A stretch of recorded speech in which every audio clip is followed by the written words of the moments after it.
Et alors que je priais dans mon esprit, j'ai reçu simplement 3 mots ce soir, c'est Dieu se lève. Alléluia.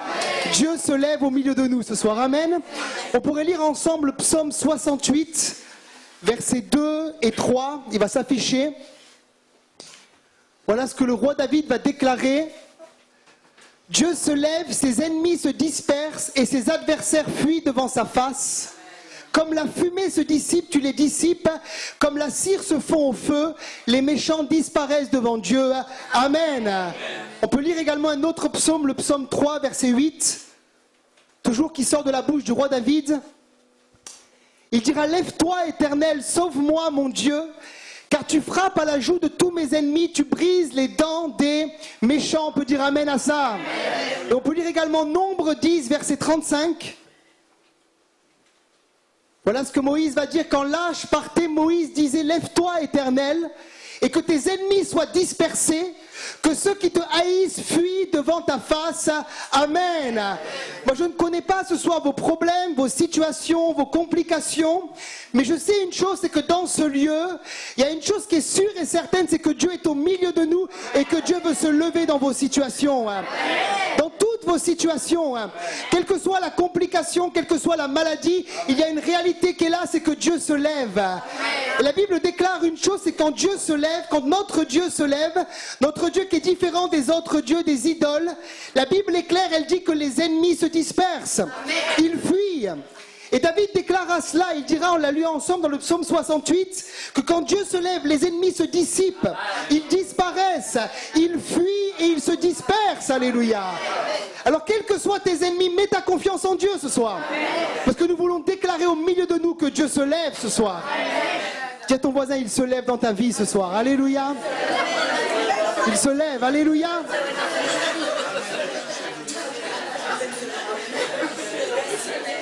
Peut-être que certains, votre situation elle est bloquée, elle est verrouillée, ça paraît compliqué. Et on va voir ensemble que bibliquement parlant, on peut avoir des situations compliquées, pourtant être dans la volonté de Dieu. Mais un jour qui n'est pas comme les autres jours, la Bible dit que Dieu veut se lever. Et que Dieu va se lever et que quelque chose va changer. Alléluia. On peut voir ensemble cette histoire de Jésus dans la barque.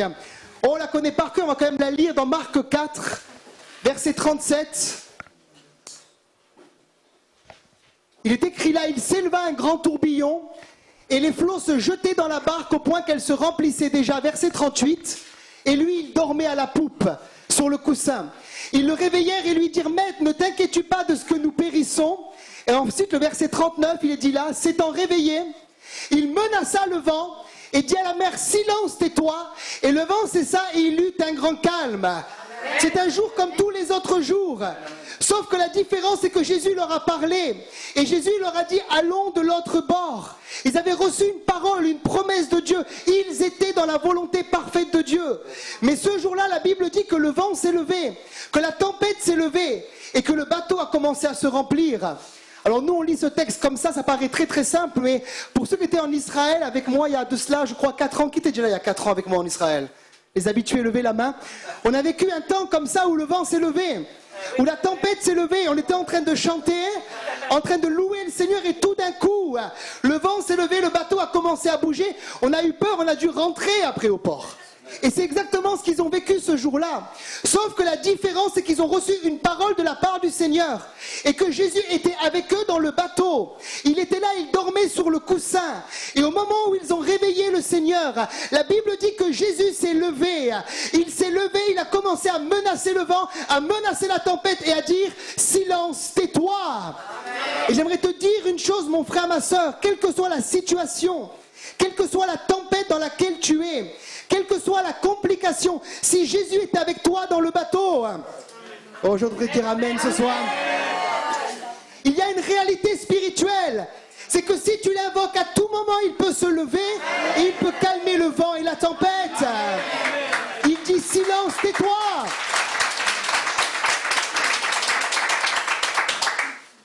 Il va également faire un autre miracle dans la vie d'une jeune fille, la fille du chef de la synagogue qui s'appelait Jairus.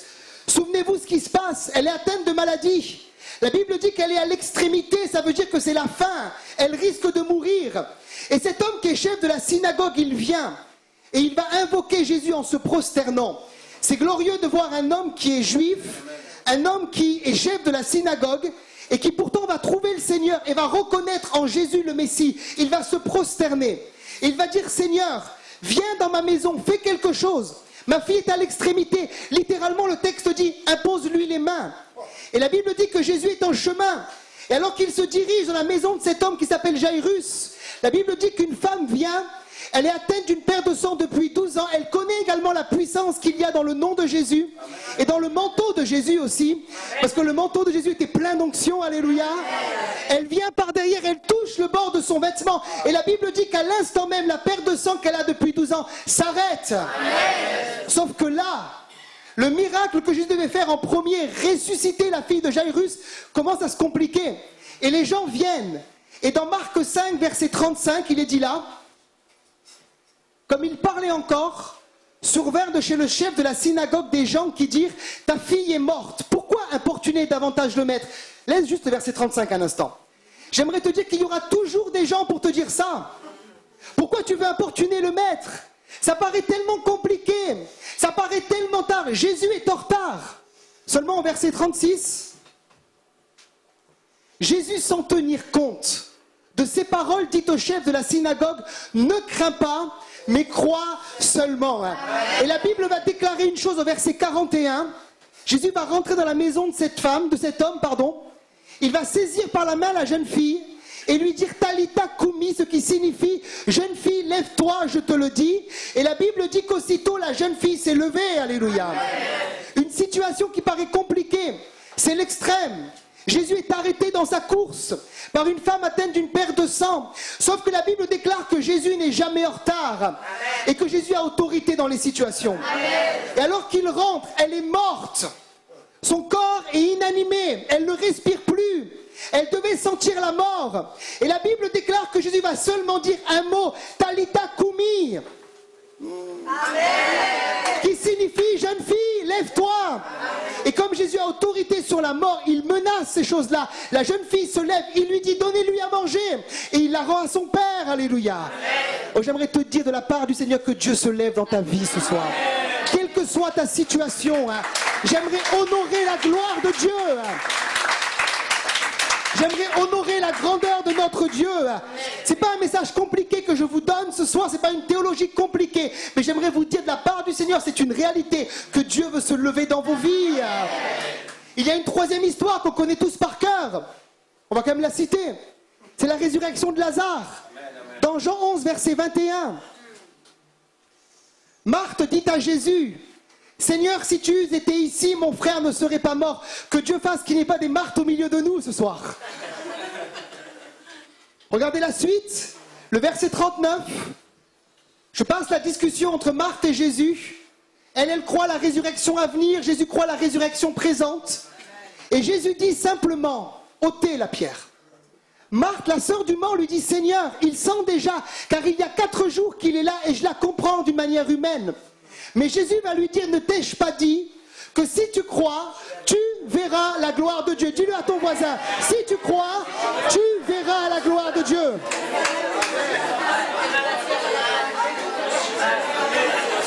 Si tu crois, tu verras la gloire de Dieu. Verset 43. Ayant dit cela, il cria d'une voix forte, Lazare, sort. Et le mort sortit, les pieds et les mains liés de bandes et le visage enveloppé d'un linge. Et voilà que le miracle dont Marc n'attendait pas ce jour-là a eu lieu. Parce que simplement dans une situation compliquée, Jésus est venu et Jésus s'est levé, Dieu s'est levé. Au travers de la personne du Seigneur Jésus. Je ne connais pas votre complication. Peut-être que dans votre vie, ça sent déjà. Ça sent même très mauvais peut-être.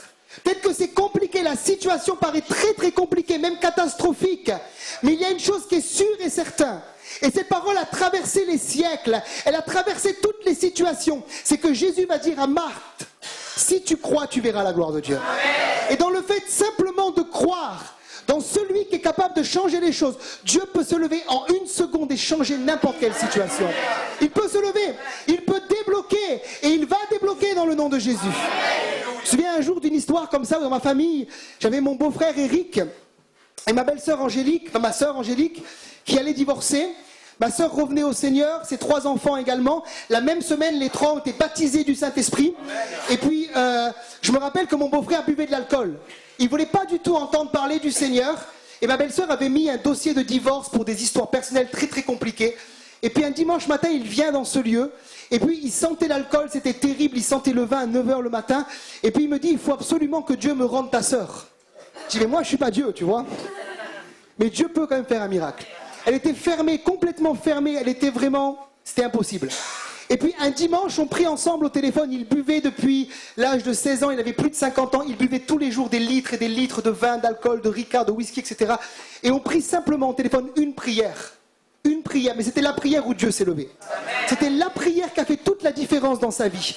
Et ce jour-là, il se met au lit comme tous les autres soirs. Sauf que ce soir-là, son corps ne réclame pas l'alcool. Le même soir, ma sœur, qui était dans un autre quartier de la ville de Nice, se couche également. Elle n'avait plus aucun sentiment. Et même plus on lui disait rien. On n'était pas des légalistes à dire, allez, vas-y, marie-toi par force. Elle n'avait plus envie, elle n'avait plus envie. Mais le Seigneur a commencé à opérer. Et elle s'est réveillée le matin avec des sentiments pour mon beau-frère. Elle m'appelle, elle me dit, pourquoi je suis amoureuse encore une fois? Et le même jour, lui était délivré de l'alcool. Ils se sont mariés. Il a redonné sa vie au Seigneur. Ils sont restés 3 ans. Aujourd'hui, il est auprès du Seigneur. Mais j'ai vu une situation se débloquer glorieuse simplement parce que Dieu s'est levé. Et c'est là où j'aimerais vous amener ce soir, quelles que soient vos situations. Placez votre foi, placez votre confiance dans ce Dieu-là. Si Dieu dit que ce n'est pas terminé, ce n'est pas terminé. Amen. Je ne suis pas un fanatique qui lutte avec Dieu pour lutter avec Dieu. Si Dieu me dit que c'est fini, c'est fini. Mais si Dieu me dit que c'est pas fini, je continue. Amen. Parce que je crois que c'est lui qui a le dernier mot. Imaginez-vous un instant que Jésus vient auprès de Lazare. Et que la volonté de Dieu était que Lazare reste dans le tombeau. Jésus alors serait retourné pour aller faire d'autres miracles ailleurs. Mais dans ce cas-là, le plan de Dieu était de ressusciter Lazare. Et tu as besoin de demander au Seigneur quelle est sa volonté. Et si ce soir Dieu t'a dit qu'il se lève et que c'est pas fini, alléluia. Amen. Il a toujours le dernier mot. C'est lui qui a le dernier mot dans nos circonstances. Amen. Tu devrais dire amen à cela avec force. Amen. Mon deuxième point, c'est réalise qu'il se lève au milieu des ténèbres. Notre Dieu n'a pas besoin de se lever au milieu de la lumière parce qu'il brille déjà. Dieu n'a pas besoin d'intervenir dans une situation qui est facile parce qu'il n'aurait aucune gloire. Mais plus ça pue, plus c'est mauvais, plus c'est dégueulasse, plus Dieu peut intervenir. Il se lève au milieu des ténèbres. Certains parfois me disent, ça paraît tellement compliqué, Stéphane. Les ténèbres sont épais. Ma situation est compliquée. Je suis entouré de ténèbres. Il y a si peu de lumière. J'aimerais te dire une chose, c'est que dans ta situation, si Dieu a dit qu'il se lèverait, alors il va se lever. Malgré les ténèbres qui sont sur toi, il a toujours le dernier mot. Regardez ce que Ésaïe va dire. Ésaïe 60, versets 1 et 2. C'est une parole prophétique, tu peux la prendre par la foi pour toi ce soir. Il déclare, lève-toi, sois éclairé. On peut le lire, on peut se lever ensemble, on va le lire ensemble. Vous allez le proclamer par la foi, vous allez prendre cette parole par la foi. Allez ensemble, lève-toi. Car ta lumière arrive et la gloire de l'Éternel se lève sur toi. Voici, les ténèbres couvrent la terre et l'obscurité les peuples, mais sur toi l'Éternel se lève, sur toi sa gloire apparaît. Amen. Vous pouvez vous rasseoir. Il n'est pas dit que Dieu va faire lever sa gloire au milieu de la lumière. Il est dit que les ténèbres couvrent la terre et l'obscurité des peuples. Et c'est vrai. Aujourd'hui, c'est la situation dans laquelle tu es. Peut-être tout paraît compliqué, tout paraît ténébreux, tout paraît fermé. Les ténèbres sont là, l'obscurité est là. Mais Dieu déclare que c'est sur toi. Là où sont les ténèbres, là où est la maladie, là où est la malédiction, là où est la stérilité, là où est l'impossibilité, c'est sur toi, dit le Seigneur, que ma gloire apparaît. C'est sur toi que ma gloire se lève. Tu es le candidat de la bénédiction de Dieu. Si tu vis dans les ténèbres, c'est toi que Dieu veut toucher. C'est toi que Dieu veut sauver. C'est toi que Dieu veut libérer. C'est là où Dieu veut intervenir. Parce que sinon, il n'aura aucune gloire, le Seigneur. C'est tellement facile de guérir quelqu'un qui est en bonne santé. Mais c'est plus compliqué de guérir un malade. Et pourtant, c'est bien souvent là où Dieu veut se manifester. Lorsque dans le ministère, nous avons des situations qui sont compliquées, qui paraissent impossibles à solutionner, bien souvent, c'est là que Dieu me donne, comme une grâce, ce qu'on appelle le don de foi, une foi beaucoup plus grande, qui n'est pas naturelle, c'est un don qui vient du ciel. Parce que c'est tellement compliqué que Dieu ne peut que agir. C'est tellement sale que c'est là seulement que notre Dieu va se manifester. Et je crois même que certaines situations, Dieu permet qu'elles arrivent à ce point-là, pour que Dieu puisse se lever et se manifester. Amen. Certains parfois me parlent, mais je sens que ce n'est pas les candidats encore de la bénédiction. Parce qu'ils s'appuient encore sur eux-mêmes. Ils s'attendent encore à une solution humaine. Et la gloire de Dieu est comme limitée. Mais ceux qui reconnaissent ma situation est pleine de ténèbres, il n'y a plus rien à faire. Alors là, j'aimerais dire que tu es le candidat dans lequel le Seigneur veut manifester sa gloire. Regardez ce que Zacharie va dire, le père de Jean-Baptiste. Il ne va pas dire ça alors qu'il est rempli de vin, mais alors qu'il est rempli du Saint-Esprit. Il est ivre du Saint-Esprit. Il se met à prophétiser, sa langue se délie. Et il va faire un cantique dans Luc chapitre 1, à partir du verset 77. C'est un cantique messianique, il va prophétiser sur le ministère de Jésus. Et il va dire, afin de donner à son peuple la connaissance du salut par le pardon de ses péchés, grâce aux entrailles de la miséricorde de notre Dieu, en vertu de laquelle le soleil levant nous a visités d'en haut. Qui s'attend à une visitation du Seigneur ce week-end? On continue. Pour éclairer ceux qui sont assis dans les ténèbres et dans l'ombre de la mort, pour diriger nos pas dans le chemin de la paix. Amen. Il est dit que Dieu se lève, que Dieu visite ceux qui sont assis dans les ténèbres et assis dans l'ombre de la mort. Si tu es assis dans les ténèbres et assis dans l'ombre de la mort, il a prophétisé pour toi. Ce texte est pour toi, il te dit de la part du ciel, de la part du Seigneur. Il veut se lever, il veut visiter ta situation. Amen. Si tu vis dans les ténèbres jusqu'au cou, c'est là que Dieu veut se manifester. J'avais un rendez-vous avec une dame tout à l'heure avant de commencer la réunion. Et elle a dû me voir avec une belle chemise. En fait, c'est une Ralph Lauren, vous voyez pas, mais c'est Ralph Lauren en dessous. Et puis, un beau pull, cachemire et des belles chaussures. Et alors qu'elle me regardait, le sentiment dans mon esprit est venu de lui dire, donne-lui le témoignage de ton papa. Dis-lui que tu n'as pas toujours été comme ça, que ta famille n'a jamais été toujours dans la bénédiction. Et je disais, madame, peut-être que vous pensez que tout a été facile pour nous, que nous sommes des enfants gâtés, des enfants bénis, qu'on est nés dans le miel. Peut-être que moi, oui. Mais les générations passées, ça n'a pas toujours été le cas. Mon père a vécu cela. Il a vécu ce qu'on appelle être assis dans les ténèbres et dans l'ombre de la mort. Et je lui expliquais le témoignage de mon père. Et je disais à cette dame, vous savez, le monsieur qui est là, qui prêche le dimanche, qui est beau en cravate. Il est beau, hein? Il est rentré 8 fois en prison. Il était épileptique. Il faisait des braquages.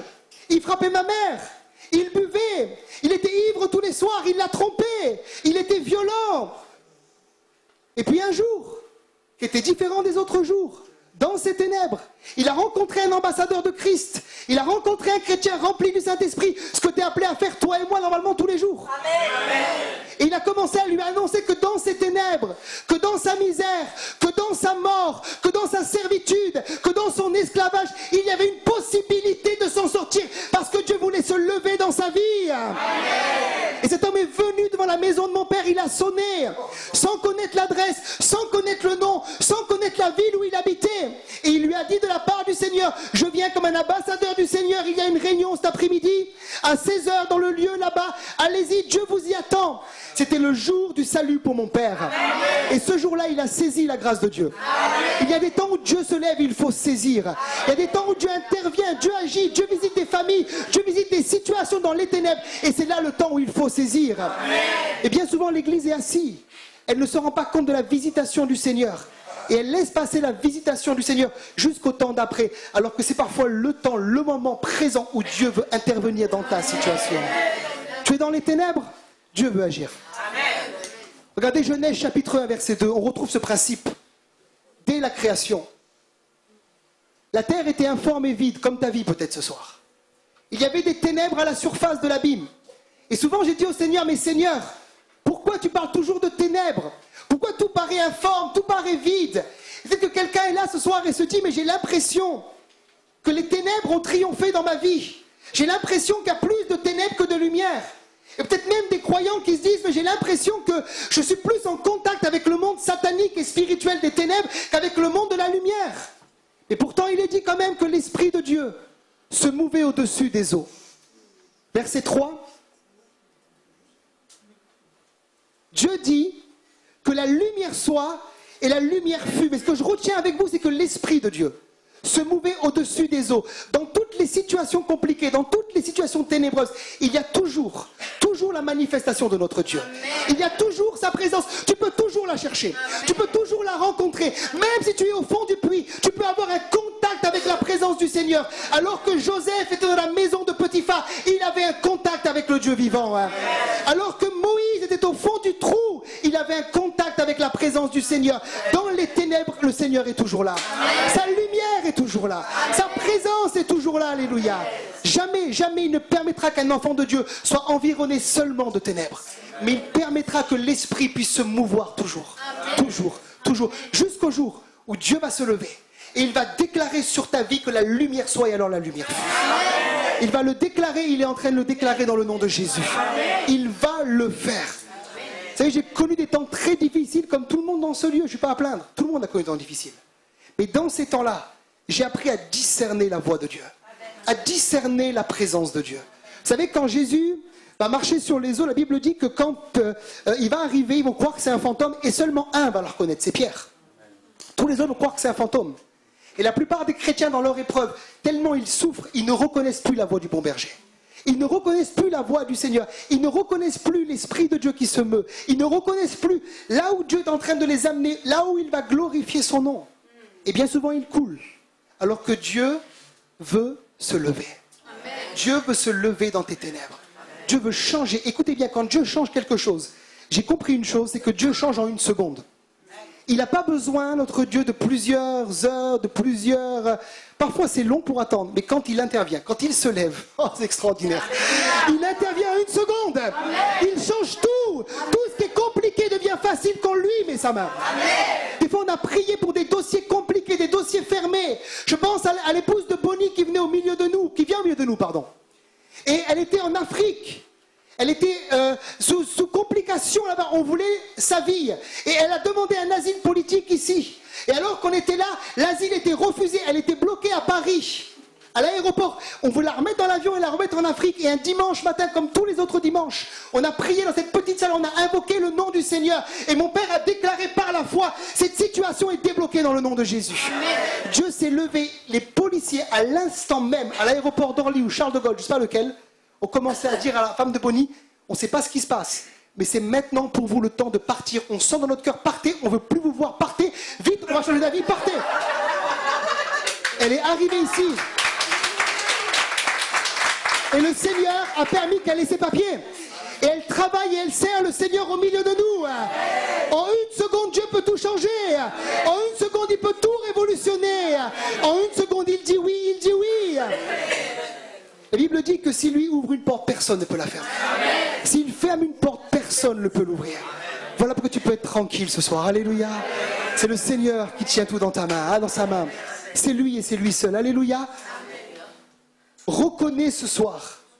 Reconnais que Dieu veut se lever dans ta vie. Reconnais le temps de la faveur divine. Reconnais que c'est le temps où Dieu veut intervenir. Un grand roi comme David, un homme qui aurait pu s'appuyer sur ses propres forces, un homme qui aurait pu appeler la cavalerie, appeler les chars, appeler Joab pour dire hop, hop, on règle les choses. Quand vous lisez les psaumes, la plupart de ces psaumes, il appelle Dieu à se lever dans sa vie.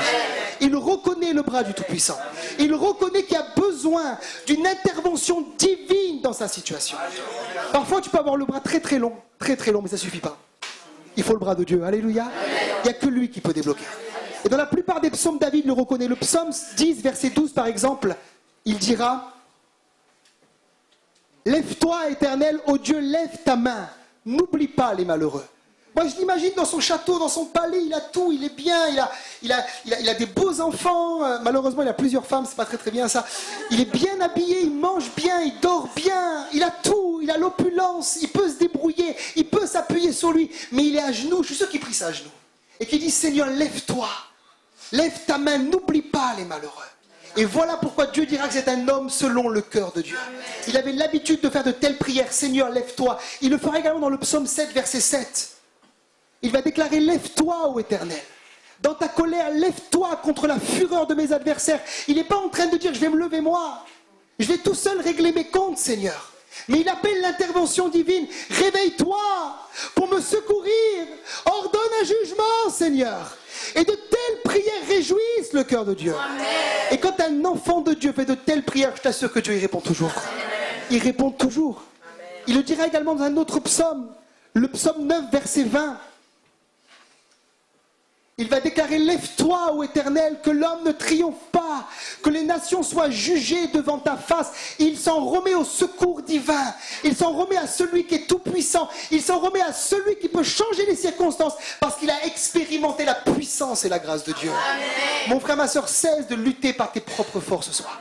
Remets-toi-en à celui qui veut se lever dans ta vie. Remets-toi-en à celui qui peut tout changer, qui peut tout débloquer. Oh, j'ai vu dans ma propre vie des fois que c'est comme si j'attendais avant de faire de telles prières. Et je continue à persévérer pensant que je vais changer moi la situation. Jusqu'au jour où j'ai compris, Seigneur, c'est toi qui te lèves. C'est toi qui interviens. C'est toi qui es mon juge. C'est toi qui es mon avocat. C'est toi qui triomphe de mes ennemis, Seigneur. Et c'est là souvent que le bras de Dieu est en activité. Quand un malheureux crie, l'Éternel entend. Mais il y a besoin de s'humilier parfois pour que Dieu intervienne. J'aimerais également dire que quand Dieu se lève, ça fait du bruit. Ésaïe 66, verset 1. Ça, c'est mon Dieu. Hein. Si le tien n'est pas comme ça, change, prends le mien ce soir. Hein. Ainsi parle l'Éternel. Le ciel est mon trône et la terre mon marchepied. Quelle maison pourriez-vous me bâtir et quel lieu me donneriez-vous pour demeure? Ça veut dire que celui qui est dans le ciel, comme dirait un psaume, il rit. Parce que le ciel est son trône et la terre est son marchepied.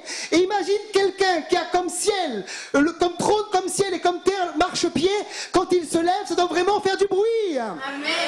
C'est jamais délicatement, c'est jamais tranquillement.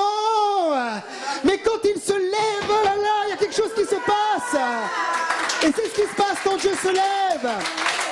Quel que soit ton opprobre, quelle que soit ta maladie, tu as l'impression. Mais quand Dieu se lève, tout le monde va le voir.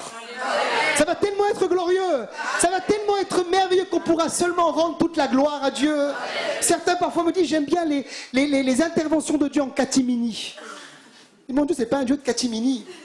Mon Dieu, c'est un Dieu qui a dit que le ciel est son trône, la terre est son marchepied. Et quand il se déplace, ça fait du bruit. Vous savez, quand je prie, des fois dans ma chambre, il y a du bruit. Ça vit, il y a la puissance du Saint-Esprit qui est là. Dans Acte 5, il est dit qu'il y eut un bruit, ou Acte 4, pardon. Dans Acte 2, il y eut un bruit, comme celui d'un vent impétueux. Et quand Dieu agit, il y a un bruit qui se passe. Quand Paul et Silas sont dans la prison, ils sont en train de louer Dieu, il y a un bruit, il y a un tout à coup. Ça se met à trembler, les chaînes sont brisées, les portes s'ouvrent, les prisonniers sont libérés, le centenier se convertit, la famille est baptisée. Ça, c'est notre Dieu. T'attends pas à ce qu'il se lève en catimini ce soir. Il va se lever, ça va se voir. Bon, il y aura toujours des mécontents, mais ça t'inquiète pas, c'est normal. Hein, t'en as, il se passe rien dans ta vie, t'as une vie plate, t'as pas de miracle, t'as pas de guérison. Tu fais surtout pas du mal au diable. Et puis tout le monde est content. Dieu, toi, t'es un bon frère. Surtout continue comme ça, hein. Continue. Et d'un coup, Dieu se lève, ça fait du bruit, puis t'entends des choses terribles. T'entends des injures. Mais c'est normal, quand Dieu se lève, ça fait du bruit. Et quand ça fait du bruit, ça dérange quelqu'un. Le bruit dérange toujours les voisins. Mais c'est normal, c'est notre Dieu. Alléluia. Il vient jamais avec les pieds comme ça, vous savez. Il arrive, il est là. Amen. Moi, quand j'étais gamin, quand mon père il arrivait le soir, quand je dormais pas, j'entendais des gros pas de bruit comme ça. Je savais qu'il arrivait, mais il a fessé avec. Dieu va se lever dans ta vie. Écoute bien, c'est une parole prophétique pour toi. Dieu va se lever d'une manière que tu n'as encore jamais vue, que tu n'as jamais connue. Tu veux, écoute bien cette parole, tu veux que tout soit calme, tu veux que tout soit tranquille, tu veux surtout pas être dérangé, mais tu vas être dérangé. Parce que quand Dieu va se lever, des choses extraordinaires vont se passer. Des signes, des prodiges extraordinaires vont se passer. Vous savez, je lis des livres sur les réveils, et quand je vois les livres des réveils, je dis, Seigneur, il n'y a aucun lieu de la planète que tu as visité sans que ça fasse du bruit. Partout où il agit, partout où il souffle, partout où il passe, dans toutes les réunions où il intervient, il y a quelque chose de spirituellement parlant qui se passe. Je ne parle pas d'un bruit humain, je parle d'un bruit divin. Et ce bruit arrive dans le nom de Jésus. Vous savez, il est dit que quand il y avait le réveil au Burkina Faso, avec la famille Dupré a évangélisé là-bas, et pendant les réunions, il y avait une telle onction du Saint-Esprit que lorsque les pasteurs s'asseyaient sur la chaise, et qu'ils avaient péché, la chaise brûlée, c'était comme du feu qui était là. Et les pasteurs tombaient par terre sous la conviction de péché. Et un jour, pasteur Dupré dit que quelqu'un s'assoit sur une chaise et tombe par terre sous l'onction de l'esprit. Et lui, il se dit, waouh, ce pasteur a vraiment dû faire un gros péché. À mon avis, il a commis un adultère pour tomber comme ça. Il avait volé une vis dans son église. Mais ce jour-là, il y a eu du bruit. Des bruits de repentance. Dieu est intervenu. Dieu a délivré, brisé certaines choses. Et ensuite, le réveil est arrivé. Est-ce que tu sais qu'il vient toujours en faisant du bruit ce soir? Est-ce que tu es prêt à recevoir la pluie qui vient du ciel? Je termine, alléluia. Dieu se lève, et ça c'est un principe biblique, toujours dans la louange. Quand on passe dans les temps de ténèbres, de difficultés, de complications, on a tous envie de louer le Seigneur. Moi aussi, hein, c'est humain. Hein. On a envie de se plaindre. Et souvent le Seigneur m'a dit, mais Stéphane, arrête d'être comme Jonas. Tu es en train de te plaindre là. Tu es en train de te lamenter.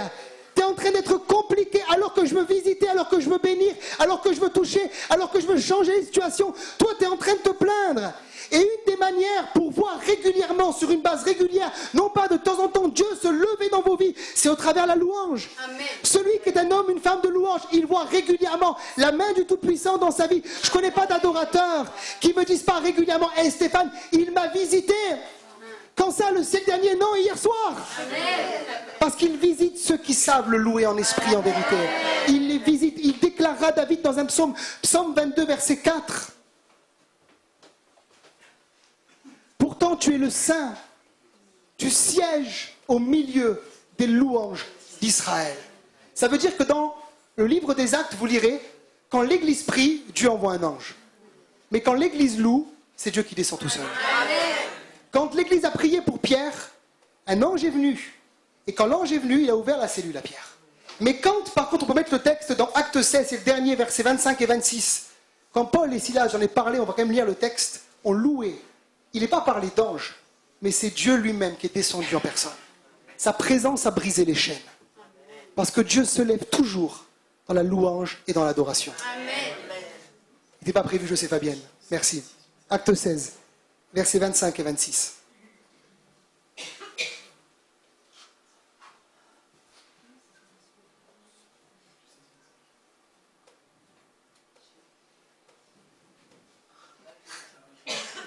Je suis très patient, pas de souci. Vers le milieu de la nuit, dans le milieu des ténèbres, on aurait pu traduire. Paul et Silas priaient et chantaient les louanges de Dieu. Et les prisonniers les entendaient. Verset 26. Tout à coup, il se fit un grand tremblement de terre, en sorte que les fondements de la prison furent ébranlés. Au même instant, toutes les portes s'ouvrirent. Il n'y a pas une porte qui résiste quand la puissance de Dieu descend. Et les liens de tous les prisonniers, pas un seul, mais tous les prisonniers furent rompus. Il n'est pas parlé d'ange, il est parlé d'un tout à coup de Dieu. C'est le même tout à coup que dans la Pentecôte. C'est le même tout à coup dans la chambre haute quand l'Esprit est descendu. Parce que quand le peuple loue le Seigneur, c'est l'Esprit de Dieu qui descend, personne. Pour te libérer et pour te délivrer de tous tes problèmes. On va faire une chose, on va juste se lever dans la présence du Seigneur. Je vais juste déclarer des paroles de foi ce soir. Je vais déclarer des paroles, vous prenez maintenant ces paroles par la foi.